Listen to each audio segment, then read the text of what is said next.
And hello, everyone. This is Daniel with the Legacy of Daniel podcast. I thank you for taking the time to hear this podcast, listen to these podcasts, hear my words. It is February 25th, 2024. It is a Sunday morning at the time of this recording.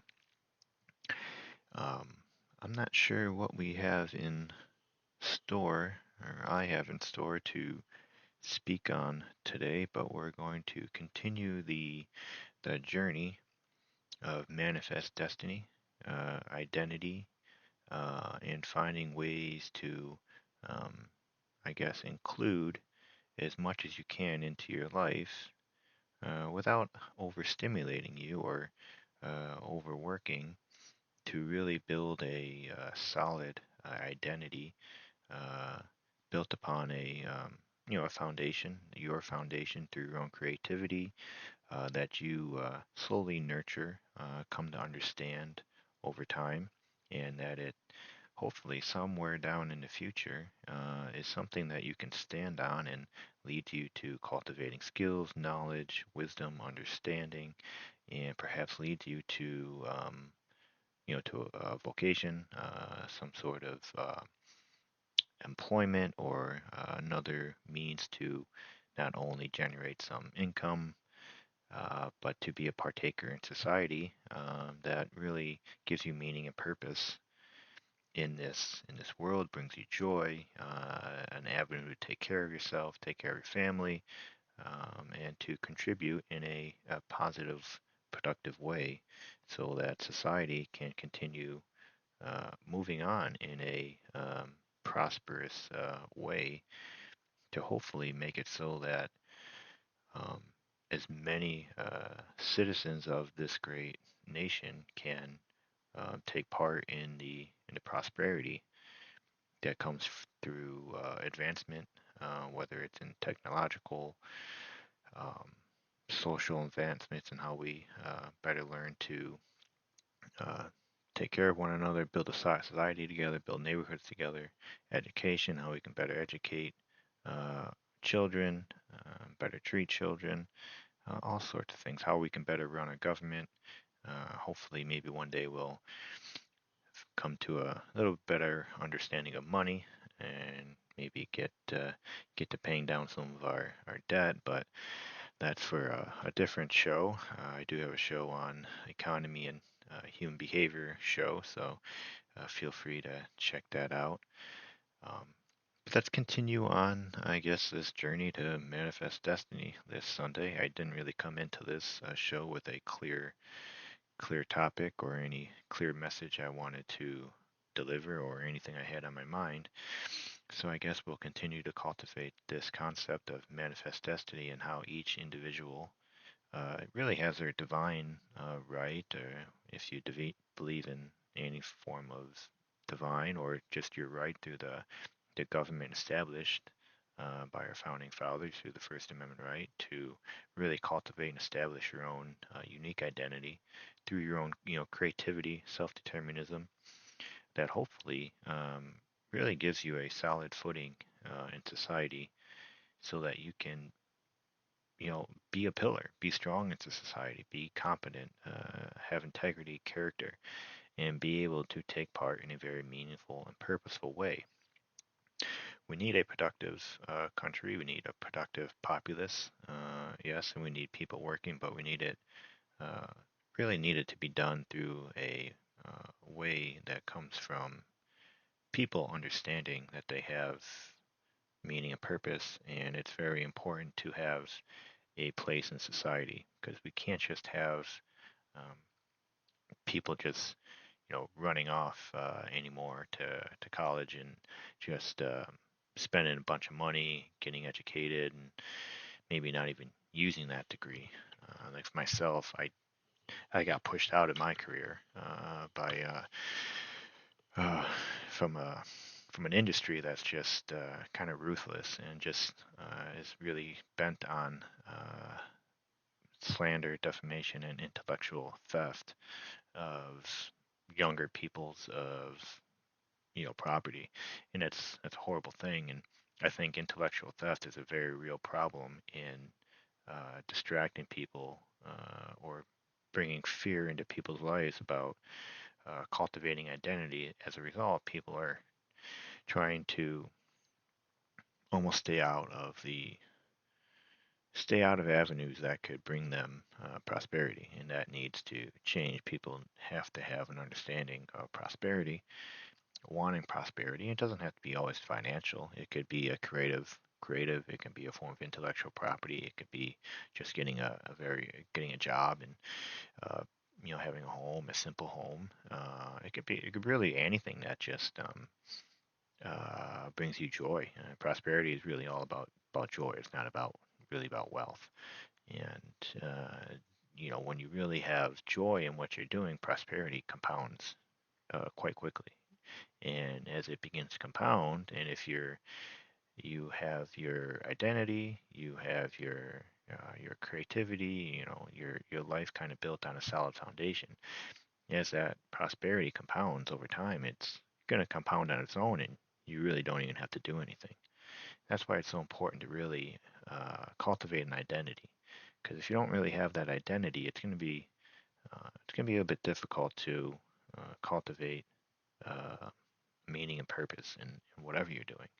And without meaning and purpose, you're uh, gonna, you may have difficult finding joy and understanding in certain things. I mean, yes, this is life, and sometimes we have to work those jobs that we don't want to always take, but it's a good thing. There's a reason for that because we have to learn a couple of things. One, we have to learn to um, sometimes get dirty, get work a little harder. Sometimes we have to learn to be a leader in situations, a problem solver in different situations, of problems that may not be ours to solve, and maybe we don't want to, but probably be a good idea to just kind of put your foot down and put an end to any type of evil cycle that just continues to slowly erode at our society and maybe erode at individual freedoms. And cultivating identity is really a freedom. It's First Amendment right, regardless of what you believe or regardless of what's going on in today's society. It's a fundamental right, and we need to continue nurturing not only the avenues for individual identities, but a better understanding of the First Amendment right, so that children at an early age can begin begin speaking a bit more comfortably. And I think if we could engage in more dialogue in a edifying way through all ages, I think people would come to better understand or see the First Amendment right in a bit of a different lens, a lens that um, hopefully would bring people to a bit more, maybe more wisdom and understanding of the amendment and why it exists. And it doesn't exist for you to just go charging out in society to get what you want. And that's kind of what we've been taught. And it needs to kind of be corrected and kind of need to finally bring that ship on that fish onto the boat and kind of stop it from devouring all the younger minnows out there in the pond, and it's causing a lot of problems. So if you going out into the world and pushing your chest forward and acting like you're just King Kong and you're just gonna just speak loudly over people isn't really a First Amendment right, and it's impairing others to develop their First Amendment right, understanding of the First Amendment right. It's breeding chaos and fear into society, which is a very evil thing, and it pushes people out, pushes people away. So that needs to end, and that's why we need individuals to really understand meaning and purpose. Um, be a pillar inside your own identity. Create your own little world through creativity, your First Amendment right, self-determinism, problem solving is also very good. And the more we really start standing in our own identity with meaning and purpose, with the intention on becoming someone, to fill a vocation, become enlightened, to become an active, productive member of society, the stronger of a foundation you'll be standing on, the stronger of a pillar you'll be in society, and more likely be able to solve problems, help solve problems, stand up against chaos, stand up against anyone that tries to bring in disruption into a workforce, an environment, a home, a neighborhood, community, a church, whatever it may be. Because chaos must be stood up to at all times. It is. It is not good. There is no order or creativity that comes out of chaos. There's just more chaos that comes out of chaos, and fear pushes people out of their lives, pushes people out of their homes, neighborhoods, and communities, and ruins society. And in the long run, just basically ends up what happening is everyone's waiting and waiting and waiting for Captain America to come out of his chamber and to go defeat this enemy, this dragon that was intentionally, orchestrated to be devouring society. And then as a result, he just keeps devouring society because no one wants to pay any attention to this dragon that was just uh, some sort of manifestation in the minds of society, just of all their, I guess you can say, demons or problems that they've just been running away from all their life, and they're just waiting for someone else to come in and take care of their problems and solve them so that they don't have to. And so the can just keeps being kicked down the road. Debt keeps climbing, problems keep mounting, and society keeps eroding. And until one day, someone does rise, and but that one person that rises is not gonna slay the dragon. He's gonna walk around that dragon, and he's just gonna walk away, and he's not gonna give him any attention. Giving attention to the beast, to the dragon, just gives him more power. That's just how this beast thrives. It takes your energy, intellectual property, creativity, takes your identity. That's all it does. And so you just walk around these things and you focus on yourself, focus on your own problems, and focus on other people who have the same mindset, who care about others, who care about a better world, a more beautiful world, who actually want to live with meaning and purpose to make the world a more beautiful place, not just for themselves, but for others, and hopefully for the future.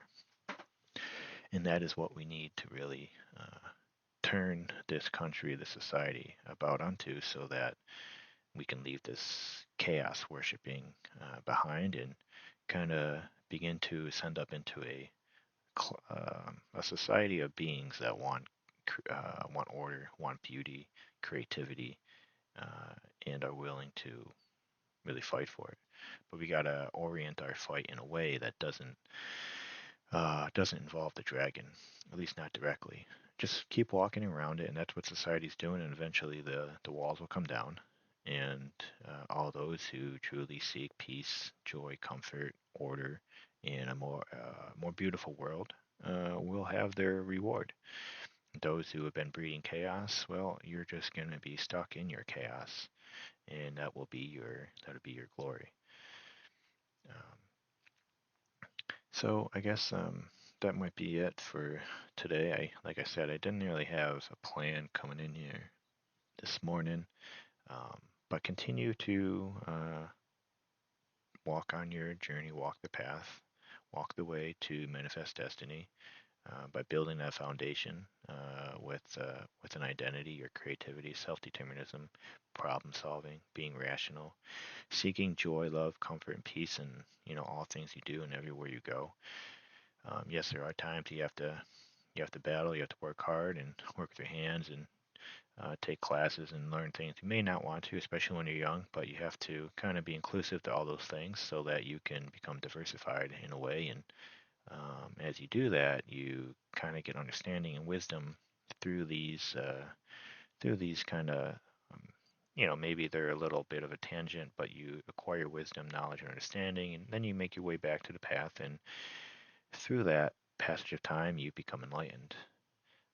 And then with that enlightenment, hopefully you make yourself and others around you better, the world a more beautiful, better place, and you continue building that foundation for you to continue becoming and growing up into in an identity not only in the present, but hopefully somewhere far out into the future, you have some very lofty goals, and it um, should be your destiny to try to reach those goals in some manner, no matter what it may be, and hopefully bring as many people up into that destiny as you can. And hopefully that future destiny is a more beautiful, better world, a prosperous world where there's joy, comfort, peace, no chaos, built on rationality, problem solving, being based in reality, and understanding that you do have meaning and purpose here, being a productive, integral member of society, of your workforce, of the school, church, whatever it may be. Be a strong pillar of society, have a strong foundation, and stand up against all wickedness, chaos, and evil, and just continue manifesting that destiny.